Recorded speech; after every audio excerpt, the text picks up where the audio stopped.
आज हम रुचिरा भाग 2 पाठ्य पुस्तक का प्रथम पाठ है सुभाषितानी का रिवीजन करेंगे। तो सुभाषितानी का रिवीजन करने से पहले सबसे पहले हम जानेंगे सुभाषित का अर्थ। सुभाषित दो शब्दों से मिलकर बना है, सु प्लस भाषित। सु का अर्थ सुंदर और भाषित का अर्थ वचन, अर्थात सुभाषित का अर्थ हुआ सुंदर वचन। अब हम इसके आगे श्लोक देखेंगे। पहला श्लोक हमारा, पृथिव्यां त्रीणि रत्नानि जलम अन्नम सुभाषितम। पृथिव्यां पृथ्वी पर, त्रीणि तीन, रत्नानि रत्न, पृथ्वी पर तीन रत्न कौन कौन से? जल, अन्न और सुंदर वचन। पृथ्वी पर तीन रत्न हैं, जल, अन्न और सुंदर वचन। इसके अतिरिक्त मूढ़ै पाषाण खंडेषु रत्न संज्ञा विधीयते। विधीयते देते हैं, रत्न संज्ञा रत्नों की संज्ञा। इसके अतिरिक्त जो मूर्ख लोग हैं, मूढ़ै मूर्ख लोग गुणों को रत्नों की संज्ञा दे। नेक्स्ट है बच्चों, सत्येन धार्यते पृथ्वीतेन तपते रवि। सत्येन वाति वायुश्च सर्वं सत्ये प्रतिष्ठितम्। सत्येन धार्यते, सत्य को धारण करते हैं। सत्य के द्वारा ही पृथ्वी को धारण किया जाता है। सत्येन तपते रवि, और सत्य के द्वारा ही सूर्य तपता है, सूर्य हमें गर्मी देता है। सत्येन वाति वायुश्च, सत्य के कारण ही वायु बहती है, वाति बहती है या चलती है। सर्वम सत्य प्रतिष्ठितम, हर जगह सत्य स्थित है। प्रतिष्ठितम का मतलब है बच्चों स्थित है। नेक्स्ट, दाने तपसी शौर्ये च विज्ञाने विनये नये विस्मयो न ही कर्तव्यो बहुरत्न वसुंधरा।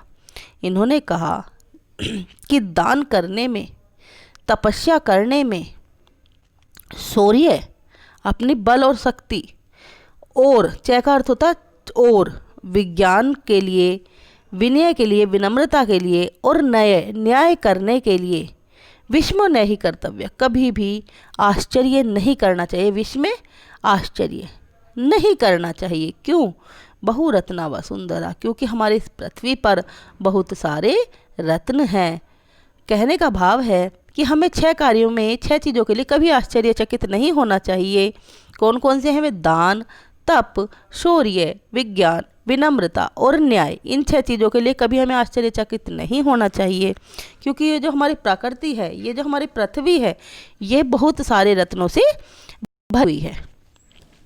आगे, सदैव सह आसीत। सद्भिरेव, सद्भि कहते हैं सज्जन को। हमें सज्जनों के साथ ही बैठना चाहिए। सह आसीत बैठना चाहिए। सद्भि कुर्वीत संगतिम, और हमें हमेशा सज्जनों की संगति करनी चाहिए। कहा जाता है बच्चों, बहुत शिक्षा दी जाती है हमें जब हम छोटे होते हैं कि उससे बचो, वह व्यक्ति तुम्हारे लिए ठीक नहीं है, बहुत बार बताया जाता है। तो इस श्लोक में भी तुम्हें वही बताया जा रहा है कि अच्छे लोगों के साथ ही बैठना चाहिए, अच्छे लोगों की ही संगति करनी चाहिए। सद्भिर विवाद, झगड़े करते हो तो सज्जनों के साथ करो। मैत्री च, और मित्रता यदि करनी है तो भी वह भी सज्जनों के साथ करो। सज्जनों के साथ बैठो, सज्जनों के साथ संगति करो, सज्जनों के साथ झगड़ा करो, और मित्रता भी सज्जनों के साथ करनी चाहिए।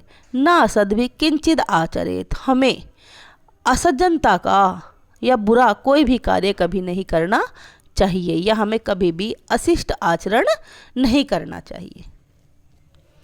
धन्य धान्य प्रयोगेषु विद्याया संग्रहेषु च आहारे व्यवहारे च त्यक्त लज्जा सुखी भवेत। धन्य धान्य के प्रयोग में और विद्या को इकट्ठा करने में, संग्रह कहते हैं इकट्ठा करना।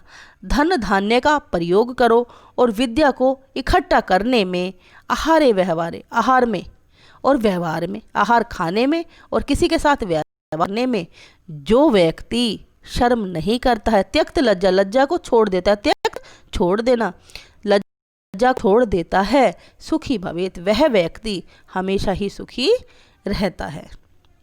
नेक्स्ट और अंतिम श्लोक है इस पाठ का बच्चों, क्षमा वशी कीर्ते लोके क्षमया किम न साधयेत शांति खड्गम करे यस्य किम करिष्यति दुर्जना। क्षमा वशी कीर्ति लोके, यह जो संसार है ना यह क्षमा के वशीभूत है। क्षमया किम न साधयते, और क्षमा के द्वारा हमें क्या प्राप्त नहीं होता, क्षमा के द्वारा सब कुछ प्राप्त कर सकते हैं हम।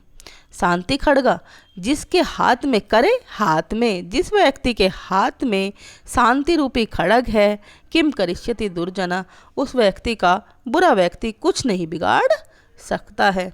इस तरह बच्चों इस चैप्टर फर्स्ट की ट्रांसलेशन हमारी कंप्लीट हो गई। आप वीडियो को 1 या 2 बार देखो और सुनो। आपको अगर कोई डाउट हो तो कमेंट बॉक्स में कमेंट करो। धन्यवाद।